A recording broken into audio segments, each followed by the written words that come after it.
कर्ण सिंह बोरा जी, हमारे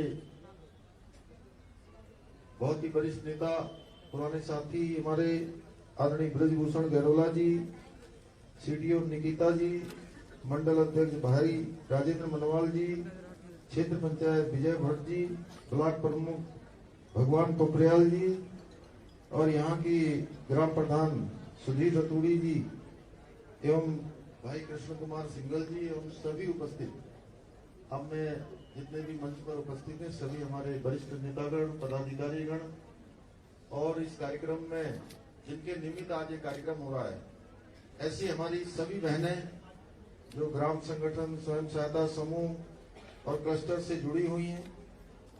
मैं सबसे पहले तो आज जो ये हाट बाजार और उत्तरा स्टेट ऑडिटोरियम का आज लोकार्पण हुआ है, उसकी आप सभी को बधाई देता हूँ।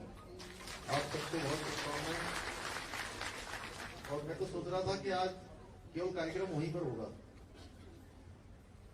यहाँ आकर देखा कि आप सब लोग इतनी बड़ी संख्या में आए हैं, तो निश्चित रूप से आप सबके बीच में आना बड़ा ही सुखद लग रहा है। क्योंकि क्या है कि मैं आप सब लोगों के बीच में जहां भी जा रहा हूं, अभी भाई साहब से कह रहा था त्रिवेंद्र जी से कि मैं जिस स्थान पर भी गया हूं, कहीं रोजगार मेला लगा है, कहीं प्रदर्शनी लगी है, कहीं विकास मेले लगे हैं, अलग अलग जगह पर जो भी मेले हैं या कहीं कौतिक लगे हैं, तो जहां भी मैं गया उसके अंदर जाकर एक अच्छा ही लग रहा है। आप लोगों से मिलकर यहाँ पर जो मैं बताना चाहता हूँ कि वहां मैं जब भी गया तो जिस स्टॉल पर भी पहुंचा तो वहां पर आजीविका मिशन से जुड़ी हुई जितनी बहनें भी मिली, सब लोगों ने कहा कि मुख्यमंत्री जी आपका धन्यवाद। अब हमने पैकेज तो पर्यटन के क्षेत्र में, परिवहन के क्षेत्र में, सांस्कृतिक क्षेत्र में काम करने वाले, स्वास्थ्य के क्षेत्र में काम करने वाले, राजस्व विभाग के अंतर्गत काम करने वाले, पुलिस विभाग में काम करने वाले, सभी को पैकेज दिया। लेकिन अच्छा ही लगा कि आप लोग जहां भी मिलते हैं वहां पर आपके चेहरे देखकर ऐसा लगता है कि वास्तव में जितना किया उतना कम है और समय आने पर इसको और बढ़ाएंगे। अभी कुछ जगह पर नए जो स्वयं सहायता समूह है उनको खोलने की बात हुई है, उनका नया रजिस्ट्रेशन करने की बात हुई है। मैं सितारगंज में गया था तो हमने कहा कि जितने भी स्वयं सहायता समूह और बनाने की आवश्यकता है उसको हम लोग कोशिश करेंगे कि वो सब बनाए जाए।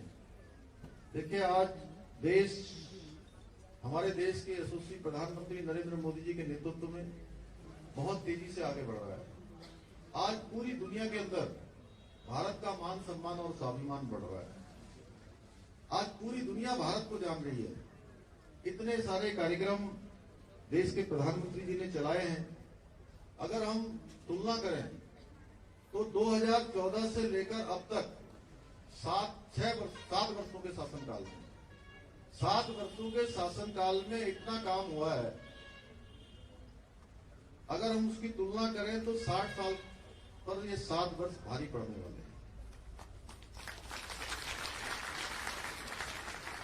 कितनी योजनाएं मोदी जी ने चलाई हैं, चाहे हम आज प्रधानमंत्री आवास योजना की बात करें, आज हम जन धन योजना की बात करें, या हम स्वच्छ भारत अभियान की बात करें, बेटी बचाओ बेटी पढ़ाओ अभियान की बात करें, या हम पूरी दुनिया के, आपके मुख्यमंत्री रहते हुए पूरे उत्तराखंड के सब व्यक्तियों को, चाहे अमीर है गरीब है, हर एक व्यक्ति को उत्तराखंड के अंदर आच्छादित किया है, सबको उस योजना में सम्मिलित कर लिया। आयुष्मान भारत योजना ऐसी योजना कि जो दुनिया की सबसे बड़ी स्वास्थ्य के क्षेत्र में चलने वाली स्कीम है। ये सारे काम आज प्रधानमंत्री जी के नेतृत्व में आगे बढ़ रहे हैं। आज पूरी दुनिया भारत का लोहा मान रही है। आप देखिए कि अभी प्रधानमंत्री विश्व सम्मेलन में गए थे, वहां भी पूरी दुनिया ने उनके नेतृत्व को स्वीकार किया है। 1 वर्ल्ड 1 ग्रिड 1 सन, वहां पर जो प्रधानमंत्री जी ने पूरी दुनिया को एक संदेश देने का काम किया है। अभी अफगानिस्तान के अंदर हमारे देश के बहुत सारे लोग, वहां की जो तालिबानी घटना हुई थी उसके बाद वहां फंस गए थे, और एक एक भारतवासी को हिंदुस्तान लाने का काम नरेंद्र मोदी जी की सरकार ने किया। हमारे उत्तराखंड से भी बहुत सारे लोगों को लाने का काम किया। हम सब सैनिक परिवारों में रहते हैं, सैनिक परिवारों में पले बढ़े हैं। मेरी भी पृष्ठभूमि एक सेना के पुत्र के रूप में है। तो हम 1962 से, आप सब लोग भी सोचते होंगे कई बार, जो मेरे मन में विचार आता था बचपन से, कि हम पाकिस्तान से लड़ाई होती थी तो जोर शोर से हम करते थे। दुनिया के किसी देश से भी कोई बात आती थी तो हम कहते थे हमारी सेना डटकर मुकाबला करेगी। लेकिन जब चीन की बात आती थी तो मन में थोड़ा सा संदेह पैदा होता था कि चीन की सेना के पास तमाम नई टेक्नोलॉजी है, उनकी सेना बड़ी मजबूत है। क्योंकि 1962 के युद्ध में इस प्रकार हुआ कि उस समय का नेतृत्व और इस समय के नेतृत्व की अगर हम तुलना करें, इस बार गलवान की घाटी में हमारे देश के 20 सैनिक शहीद हुए, लेकिन उन 20 शहीद सैनिकों ने चीन की सेना के छक्के छुड़ा दिए और उनके सैकड़ों लोगों को, सैकड़ों सैनिकों को मार गिराया। क्या था तब? नेतृत्व कुछ और था। आज नरेंद्र मोदी जी के रूप में नेतृत्व है। सेना को पूरी छूट है, सेना को पूरी छूट है। पहले के समय में कोई गोली आती थी पाकिस्तान की तरफ से, कोई गोली आती थी बॉर्डर की तरफ से, तो उनको क्या करना पड़ता था? पहले अपने कंपनी कमांडर से, सीओ से पूछेंगे, सीओ जो है डिप में पूछेगा, ब्रिगेड में पूछेगा, ब्रिगेड वाला डिप में पूछेगा, डिप वाला फिर कमांड से पूछेगा, कमांड वाला फिर मंत्रालय से पूछेगा। ऐसा करते करते पता नहीं कितना समय चला जाता था। अब प्रधानमंत्री जी जब से नरेंद्र मोदी जी बने, उन्होंने कहा अब गोली कहीं से भी आए, गोली का जवाब देने के लिए किसी से पूछना नहीं पड़ेगा, गोली गोली का जवाब देगी। अब ऐसा भारत बन रहा है। और उत्तराखंड के साथ माननीय मोदी जी का विशेष अनुग्रह, विशेष उनका यहां से लगाव है और एक एक समस्याओं के बारे में जानते हैं। मैं जब उनसे भेंट करने गया था तो एक एक उत्तराखंड के चप्पे चप्पे के बारे में इतनी जानकारी है कि वहां की माताओं बहनों का जीवन कैसा है, हमारी राष्ट्रीय आजीविका ग्रामीण मिशन से जुड़ी हुई बहनें क्या कर रही हैं, कोरोना महामारी के समय में सभी को जो योजना चलाई है गरीब कल्याण अन्न योजना, उसका राशन मिला कि नहीं मिला, किसी को परेशानी तो नहीं हुई, कोरोना के टीके सबको लग गए कि नहीं लग गए, कितने लोग जागरूक हैं, आपने देखा होगा। वो जब भी कोई भी कार्यक्रम करते हैं, मन की बात करें या कोई कृषि से संबंधित बात करें या कोई वैक्सीन से संबंधित कोई बात करें, तो उत्तराखंड का एपिसोड जरूर होता है, उत्तराखंड का एपिसोड जरूर होता है।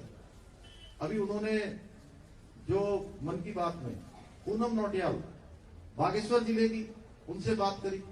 कृषि का जिस दिन कृषि किसान सम्मान निधि बांटने की बात थी तो हमारे यहाँ का टेहरी का एक नवयुवक उन्याल, उससे बात करी। कोई ऐसा कार्यक्रम नहीं होता है जिसमें प्रधानमंत्री जी उत्तराखंड की बात करें। उनके नेतृत्व में बहुत तेजी से आगे बढ़ रहा है। आप देखिए यहाँ से अभी आपकी जो सड़क है ये डोईवाला से ऋषिकेश, ये पूरी एलिवेटेड होने वाली है, इसकी स्वीकृति मिल गई है। आदरणीय त्रिवेंद्र सिंह रावत जी मुख्यमंत्री थे, आपने इसका प्रस्ताव भेजा था और उसकी स्वीकृति मिल गई है। डोईवाला की जो रेलवे लाइन है वो डबल हो रही, सूर्य ऋषिकेश जोड़ने की बात हो रही है। आज चले जाएंगे, चार धाम की ऑल वेदर रोडें बन रही है, इतनी रोडें बन रही है चारों तरफ, चार धाम में जाना इतना आसान हो जाएगा आने वाले समय में। भी बन गई है, काफी कुछ बन गई है, बन रही है। आप देखिए यहाँ से हरिद्वार आप लोग जा रहे हैं, कितना आसान है हरिद्वार जाना, कितना आसान है देहरादून जाना। आने वाले समय में दिल्ली जाना भी आसान है, देहरादून से दिल्ली मात्र 2 घंटे में सफर पूरा हो जाएगा, मात्र 2 घंटे में। किसी ने सपने में भी नहीं सोचा होगा कि पहाड़ में ट्रेन चली जाएगी। हमारे वहां बहुत सारे बच्चे हैं, अभी भी बहुत सारे बच्चे ऐसे होंगे, उन्होंने टेलीविजन पर तो ट्रेन देख ली होगी, लेकिन वो सामने आके प्रत्यक्ष रूप से अभी तक उन्होंने रेल नहीं देखी होगी। अभी 2 साल पहले की बात बता रहा हूं मैं आपको। एक बार भाई साहब वो वहां से देवाल से घेस गांव के कुछ बच्चे आए थे, तो वो आए, वो देहरादून में ही था मैं उस दिन। तो मैंने देखा कि 12-13 बच्चे हैं, तो इन बच्चों को कहाँ ले जाया जा रहा है? तो उनको बोले कि हम इन बच्चों को सबको ट्रेन दिखाने के लिए लाए हैं। कहां से? घेस से। चमोली जिले में एक गांव है घेस, देवाल ब्लॉक का। तो कितने बच्चों ने अभी ट्रेन नहीं देखी है? कितनी हमारी बूढ़ी माताएं बहनें होंगी जिन्होंने अपने जीवन में कभी ट्रेन नहीं देखी होगी। और ये ट्रेन पहाड़ में ले जाना जो एक सपना था, वो सपना भी मोदी जी के नेतृत्व में साकार हो रहा है। ऋषिकेश से कर्णप्रयाग रेल लाइन जा रही है। आपका ये एयरपोर्ट यहां पर देखिए, ये एयरपोर्ट पहले 250 लोगों की कैपेसिटी का था, अब ये 1600 लोगों की कैपेसिटी का हो गया। 1600 लोग, और आने वाले समय में आपका ये एयरपोर्ट अंतर्राष्ट्रीय एयरपोर्ट बनने वाला है। अंतर्राष्ट्रीय उड़ानें यहां से होंगी। टेहरी के लिए अभी हम लोगों ने यहां टनल प्रपोज की है कि आपका देहरादून से टेहरी जाने के लिए 8,000 करोड़ रुपए की योजना है, और हमने वो दिया है ऊपर, उसकी डीपीआर बनाने की हमको स्वीकृति मिल गई है। 5 करोड़ रुपए की धनराशि भी उसके लिए आ गई है। हर क्षेत्र में काम हो रहा है। देखिए आपके बगल में एम्स खुल रहा है, अभी आपने बताया कि नेशनल लॉ यूनिवर्सिटी हमारे यहाँ पर खुलने वाली है। कितना बड़ा काम यहाँ पर हो रहा है।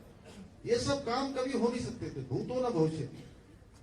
आपने मुख्यमंत्री रहते हुए बहुत सारे काम किए, केवल बड़ी बड़ी घोषणाएं नहीं करी, बात कम करी, काम ज्यादा करी। जिन योजनाओं की घोषणा करी वो सारी योजनाएं हमारी धरातल पर उतरी हैं, और मैंने भी उसी काम को आगे बढ़ाया। हमने कहा है जो भी घोषणा करेंगे सबके शासनादेश निकलेंगे। आशा बहनों का अभी मानदेय हमने बढ़ाया है, अभी आंगनबाड़ी बहनों का बढ़ाया है, हमारे सरकारी कर्मचारियों का हमने जो है गोल्डन कार्ड से संबंधित सारी समस्याओं का हल किया है। स्वास्थ्य विभाग में 207 जांचें मुफ्त में करने का निर्णय लिया है। हमारे ग्राम प्रधानों का मानदेय बढ़ाया है। पर्यटन और हमारे परिवहन क्षेत्र में जुड़े हुए जो हमारे यात्रा नहीं चल पाई, पर्यटन 1.5-2 साल का जो समय खराब हो गया, उसके कारण से उनको जो है 200 करोड़ रुपए का पैकेज दिया है। आप सब लोगों, आप सब बहनें जो इतना काम करती, कोरोना महामारी में कहीं आपका उत्पाद बना वो बाजार में नहीं जा पाया, आपका सामान खराब हो गया, समूह को जो है हमने 6 महीने का ऋण माफ किया, और अगले 6 महीने के लिए उनको जो है विशेष प्रोत्साहन राशि दी। शादी में ब्याज ऋण, बिना ब्याज के जो है ऋण देने की व्यवस्था करी। स्वास्थ्य के क्षेत्र में काम करने वाले जो हमारी हेल्थ वर्कर हैं, आशाएं हैं, स्वास्थ्य कर्मी हैं, हमारे टेक्नीशियन हैं, फार्मासिस्ट हैं, डॉक्टर हैं, सभी को हमने 205 करोड़ रुपए का पैकेज दिया। यानी कि हर किसी के लिए कोई ना कोई रास्ता निकाल रहे हैं। अभी नई खेल नीति ला रहे हैं, उपनल के कर्मचारियों का हमने मानदेय बढ़ाया है। सारे जो काम केंद्र से मोदी जी कर रहे हैं, यहां से हम लोग बढ़ा रहे हैं। और प्रधानमंत्री जी ने कहा है कि 2025 जब हमारा ये उत्तराखंड का हम सिल्वर जुबली यानी कि रजत जयंती वर्ष मना रहे होंगे। अभी उत्तराखंड 25 साल का है, अभी उत्तराखंड 21 साल का है, अभी स्थापना दिवस हम लोगों ने मनाया। जब ये 25 साल का उत्तराखंड होगा तो ये उत्तराखंड चिर युवा उत्तराखंड होगा, और हर क्षेत्र में हिंदुस्तान के अग्रणी राज्यों में से एक राज्य होगा। उसको बनाने के लिए हम सब लोगों ने हमने अभी अभी स्थापना दिवस के दिन घोषणा करी कि हमारे जो उत्तराखंड के आंदोलनकारी हैं, उन आंदोलनकारियों का मानदेय बढ़ाने की भी घोषणा करी है। उसका भी जल्दी शासनादेश निकल जाएगा। जिनका 3100 मिलता था उनको हमने 4500 किया है, जिनको 5000 मिलता था उनको 6000 किया है। हर क्षेत्र में रास्ता निकाल रहे हैं। हर क्षेत्र में हम लोग एक नया उत्तराखंड बने, एक अच्छा उत्तराखंड बने। और जैसा मोदी जी ने कहा कि ये जो 20 से 30 का दशक है, यानी कि 21वीं सदी का तीसरा दशक, ये उत्तराखंड का दशक होगा। उन्होंने कहा जितने उत्तराखंड के लोग आज देश की आजादी से लेकर आज तक नहीं आए, अगले 10 सालों में इतने लोग उत्तराखंड आने वाले हैं। यानी कि उत्तराखंड हिंदुस्तान का नंबर 1 राज्य बनने की दिशा में आगे बढ़ेगा। आप देखिए, वैसे कोई राजनीतिक मंच नहीं है, लेकिन इस देश के अंदर ये आजादी के 60 सालों तक लगातार इस देश के अंदर एक पार्टी का शासन रहा है, और एक पार्टी के शासन में भी एक परिवार का शासन रहा है।